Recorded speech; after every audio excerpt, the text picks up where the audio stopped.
Hey guys, All in Crypto here and welcome back, ladies and gentlemen, for another YouTube video. The weekend has arrived, guys. Happy Friday. Today we're going to be jumping into Cardano, of course, and boy oh boy have I got some good news for you. There is a little bit of bad news though, and we're going to get into that towards the end of the video. We know there is a bill that is currently going through the Senate in the US that could have some pretty devastating effects for the cryptocurrency market. We are going to cover this towards the end of the video, as Charles made a video yesterday talking about this.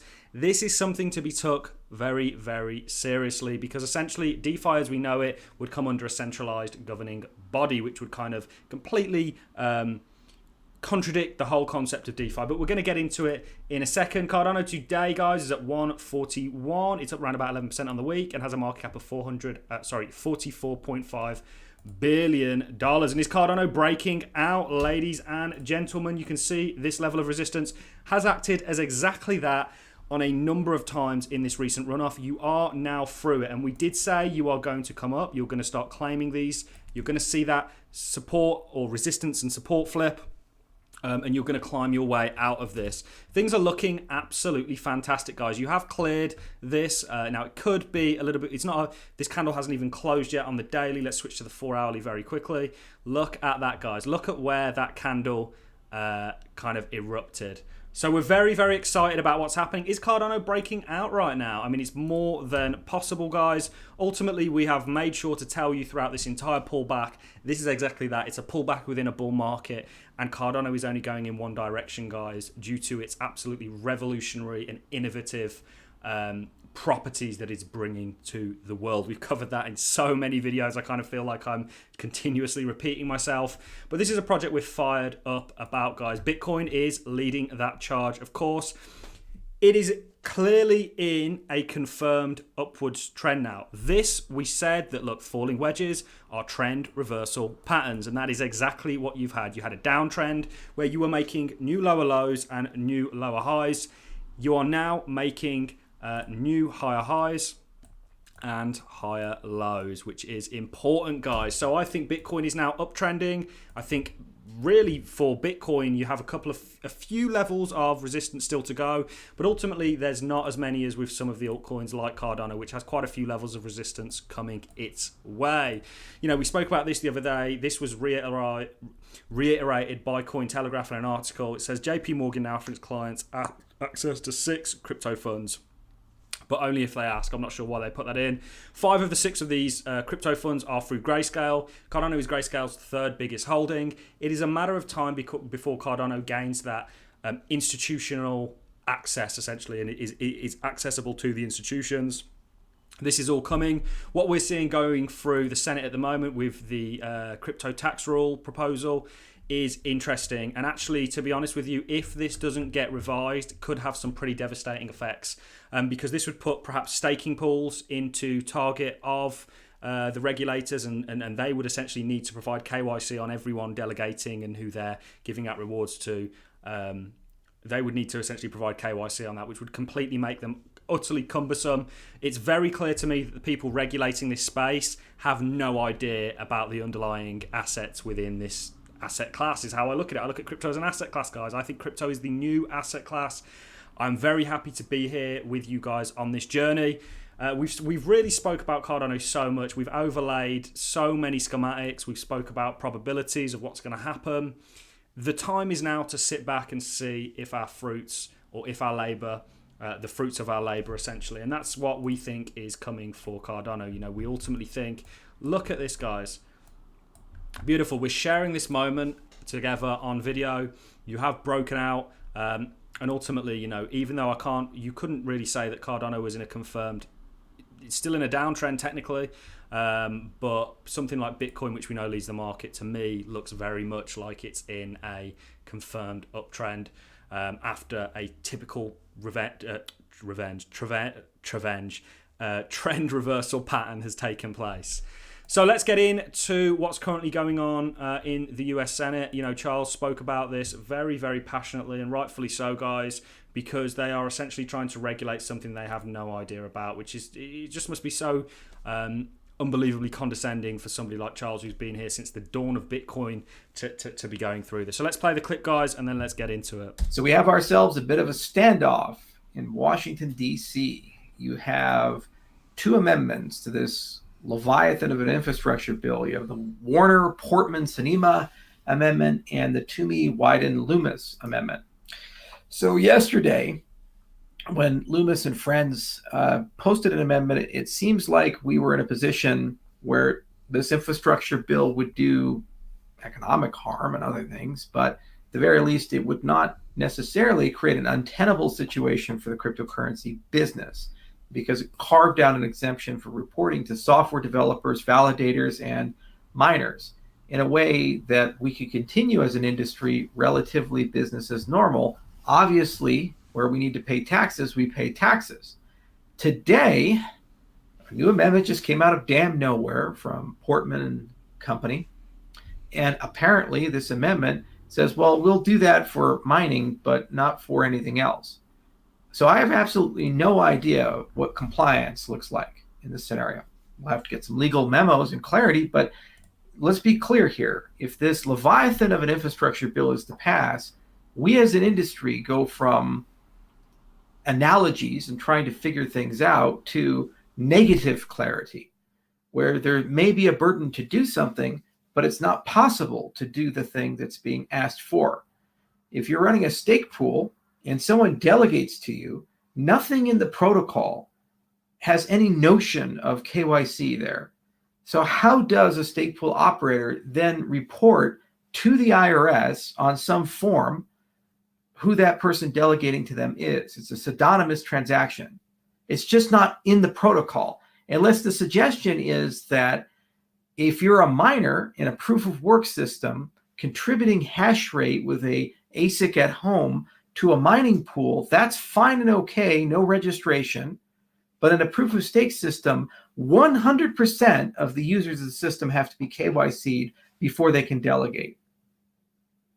This is the madness. Crazy. I don't understand what it means for wallet software. I don't understand what it means for any DeFi application. Look at everything in Ethereum, all the DeFi there, Uniswap, Chainlink, all of these things. Any of those components may at some inadvertent point, or people who work on them, have a KYC component for the users. If you're a Chainlink user, you may have a KYC component. If you are a Uniswap user, there might be some. So you get the point, guys. This is what the bill essentially is entailing, or the reforms to it. Now, they've said for miners and the hardware, you don't need KYC. They don't need to KYC every time they transact or they validate a transaction on the network. We know this is how Bitcoin works. Miners operate and essentially run and custody the network. They were originally suggesting that they were actually going to make them essentially get KYC on everybody who they're sending transactions or validating transactions for. That's kind of like, it's just crazy what they're imposing. It really shows a lack of understanding for the crypto space from these guys. This is important, really important, because this would make staking and stake pools very cumbersome. Could you imagine I provide liquidity on Uniswap? I'm not currently, but I do switch in and out of it if I see a good opportunity. But that would just become ridiculous. You'd have to account for everybody who was staking to that pool, anybody that interacts, any MetaMask wallet that came. It would be setting the space back a significant amount of time. Now, there are some good things that have come out of this. The fact that this is a bill shows that they think the Senate, the United States government, see crypto as something that's here to stay, and they want a piece of the action. That's a good thing to come from this, but they really haven't thought through what this means for the individual cryptos within the crypto space. They've just looked at Bitcoin and assumed everything's the same. Had an argument with somebody who essentially said, "Oh, it's all right. We don't need to worry because Ethereum's proof of work," and he was trying to say that was a reason why Cardano is better than Ethereum is better than Cardano. And I just kind of said, well, first of all, nobody was arguing that point of view in the first place, and you clearly have no understanding of Ethereum and where it's going. Ethereum's moving to proof of stake. It didn't even understand that. People are that loyalist. Now is not time to be loyalist and a maximalist on anything, but a maximalist on crypto, and understand that this bill is extremely detrimental to the space as a whole. It is unbelievably important. that, you know, people lobby against this. I'm not really sure how the US system works, but I know you can get in touch with your senator and voice your concerns, and that will have an impact. So if you're in a position to do that, I would certainly urge you to do that. You know, we're certainly not a financial advisor, but, you know, if you love this asset class, if you love the crypto space and believe in the properties that it can bring, you are going to fight for it. And that's really the reason why we mentioned this and made a video on it earlier, because we don't feel like people are talking about this enough. And certainly for the proof of stake consensus, cryptos out there, this could become quite cumbersome. There was another video I have here from Charles, but he brought out two. Go and give them both a watch, because they're brilliant. This guy is very spot on with everything that he says. He really is, and, you know, that's one reason we're such a fan of Cardano. But Cardano does look like it has broken out of this resistance that has acted as it for a while. Are we going to have a good weekend ahead of us? Quite possibly. That is all dependent on Bitcoin, and Bitcoin is looking strong. So we're happy, guys. Obviously not very happy about this bill and how things are going there, but I'm optimistic that this is going to get met with a significant opposition. I'm going to play this last clip to kind of wrap things up. This is Charles talking about why it's so important to have a say in these things. And this is really the whole reason why I'm in crypto, because I ultimately think the system that we have in place today is unfair, it needs reform, and it only really benefits the people who put that system in place and have been controlling it for years. So I'm going to play this clip, guys, and then we're going to wrap things up. I'm going to love and leave you to your Friday evenings. At the end of the day, this is your nation if you're American. If you don't care about these things, someone else who does will decide your economic life, your rights, how your finance is going to work, and ultimately how you make money.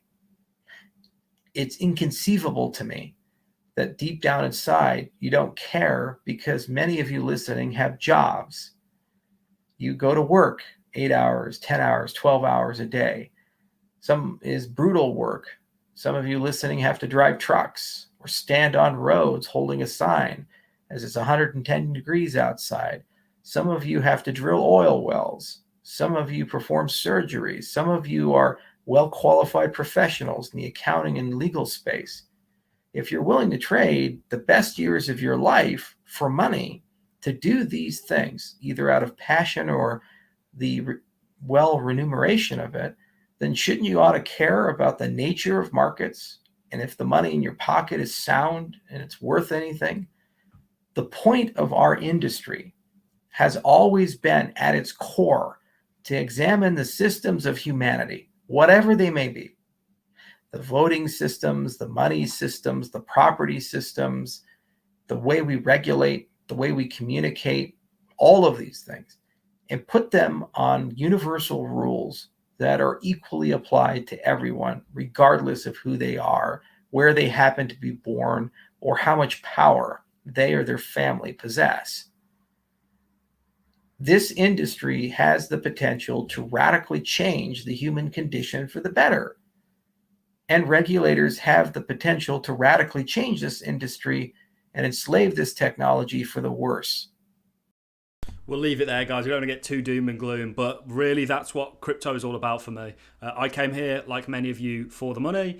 Didn't work out that way, because in 2017 I got in rather towards the end. That wasn't my first interaction with Bitcoin, by the way. My first interaction was about 5 years prior to that, but I certainly wouldn't say I was an investor. I'll talk about that maybe if we do some more long drawn out sort of shows where we get guests on and we can talk about how we got into crypto in more detail. But essentially came for the money and ended up sticking around because the core values of this space, to put the power back into people, and what he said just there in regards to people out there are willing to give away the best years of their life for money, and yet they have no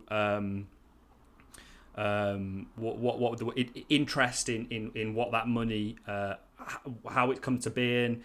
Is it valuable? Is it going to stay valuable? They don't have any interest in the financial realm.